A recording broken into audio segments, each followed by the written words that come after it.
2016 সালে অ্যাটলি তার থেরি সিনেমার মাধ্যমে নিজেকে অ্যাটলি বানিয়েছিল। এক্স্যাক্টলি 2016 সালের অ্যাটলির থেরি সিনেমা যদি না আসতো তাহলে আজকের জওয়ানের অ্যাটলিকে আমরা পেতাম না। কারণ অ্যাটলির কেরিয়ারের one of the highest grossing এবং বেস্ট ছবি ছিল থেরি 2016 সালে, যেটা থালাপতি বিজয়কে নিয়ে করা হয়েছিল। এবং সেই থেরি ছবিরই রিমেক নিয়ে এসছে এবার কিন্তু 25শে ডিসেম্বর বেবি জন হিসেবে বরুণ ধাওয়ান এবং কীর্তি সুরেশকে নিয়ে। তো আমরা বেবি জেনের টিজার কাট দেখেছি, বেবি জেনের ক্যারেক্টার ইন্ট্রোডাকশন দেখেছি, যেখানে আমরা দেখতে পাচ্ছি বেবি জেনের ক্যারেক্টার ইন্ট্রোডাকশনে জ্যাকি শ্রফকে দেখতে পাচ্ছি, বরুণ ধাওয়ানকে দেখতে পাচ্ছি, আরও অন্যান্য ক্যারেক্টারগুলো এবার ইনভলভ হবে, আস্তে আস্তে রিভিল হবে, কেননা টাইম রিলিজের পর থেকেই বেবি জনের প্রমোশন শুরু হয়ে যাবে।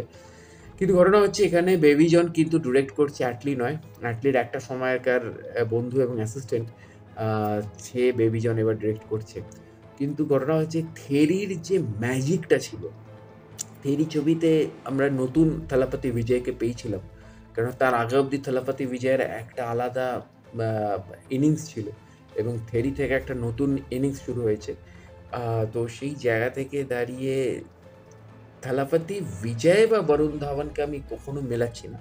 কিন্তু ঘটনা হচ্ছে 2016 কাহিনী 2024 যখন আমি প্রেজেন্ট করব, তখন কিন্তু এটা আমাকে মাথায় রাখতে হবে যে মাঝখানে এতগুলো বছর, এতগুলো ঘটনা সম্বলিত বছর কেটে গেছে এবং এত ঘটনা ঘটেছে গোটা পৃথিবী জুড়ে এবং গোটা ভারতবর্ষ জুড়ে।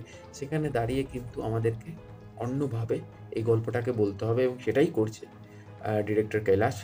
এবং এখানে অ্যাটলি নিজে ডিরেক্টর হিসেবে না থাকলেও অ্যাটলি নিজে এখানে অ্যাজ এ প্রডিউসার রয়েছে। এবং আমি যেটা বারবার বলি যে অ্যাটলির ছবিতে ম্যাসিভ যে প্রেজেন্টেশনটা হিরোদের দেওয়া হয়, সেটা খুব কম সিনেমাতে হিরোদের দেওয়া হয়, যার জন্যই আমরা জওয়ানে একজন নতুন শাহরুখ খানকে পেয়েছিলাম। তার লুকস, তার প্যাটার্ন, তার মানে সরি আমি হয়তো ভুল বললাম যে অ্যাটলির মাস প্রেজেন্টেশন প্রশান্ত নীলও দেয়।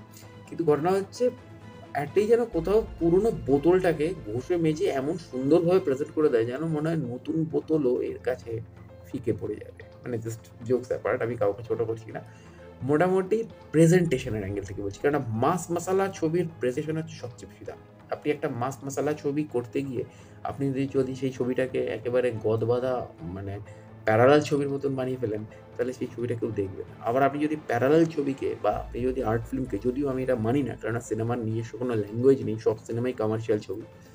তো সেখানে দাঁড়িয়ে যদি একটা ক্রিয়েটিভ সিনেমাকে আপনি যদি কমার্শিয়ালি বা আপনি যদি মাস মাসালা ছবির মধ্যে কনভার্ট করতে চান, তাহলে হবে না।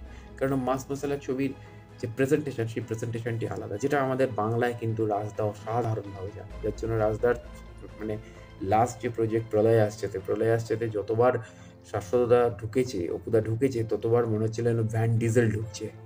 তো এই যে প্রেজেন্টেশনটা, এই যে প্রেজেন্টেশন, এই যে লুকস, মানে এই ব্যাপারগুলি হচ্ছে অ্যাটলি। এখানেই অ্যাটলির গুরুত্ব সবচেয়ে বেশি।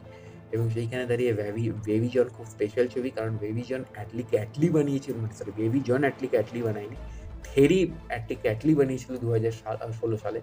তারপর থেকে অ্যাটলিকে আর পেছন ফিরে তাকাতে হয়নি। তারপর তো জওয়ান তাকে এখন ওয়ার্ল্ড ওয়াইড নিয়ে গেছে, সারা পৃথিবীর সামনে জওয়ান তাকে নিয়ে এসছে। তো সেই জায়গা থেকে দাঁড়িয়ে এই ছবিটা বরুণ ধাওয়ানের জীবনেও খুব স্পেশাল। এবং প্রথম গানটা রিলিজ হয়ে গেছে, সেই গানটাও খুব ভালো লেগেছে, যথেষ্ট পারফরমেন্স ভালো করেছে কীর্তি সুরেশ। এবং কীর্তি সুরেশ নিজে একজন ন্যাশনাল অ্যাওয়ার্ড উইনার অভিনেত্রী, যাকে দেখলে আপনি ধরতেই পারবেন না যে ও কী লেভেলের অভিনেত্রী। ওর পারফরমেন্স, ওর সিঙ্গেল ছবি যদি আপনি দেখেন, ওর একটা সিঙ্গেল ছবি আছে যে ছবিটা থেকে ও ন্যাশনাল অ্যাওয়ার্ড পেয়েছিল, আমি এই মুহূর্তে নামটা ভুলে যাচ্ছি, যেটি আমাদের নাগাশ্বিনের ডিরেকশন, অর্থাৎ মানে কালকি 2898 এডিট ডিরেক্টেড ছবি, মানে 2018-19 সালে ছবিটা রিলিজ দিয়েছিল। ছবিটা পারলে দেখে নেবেন।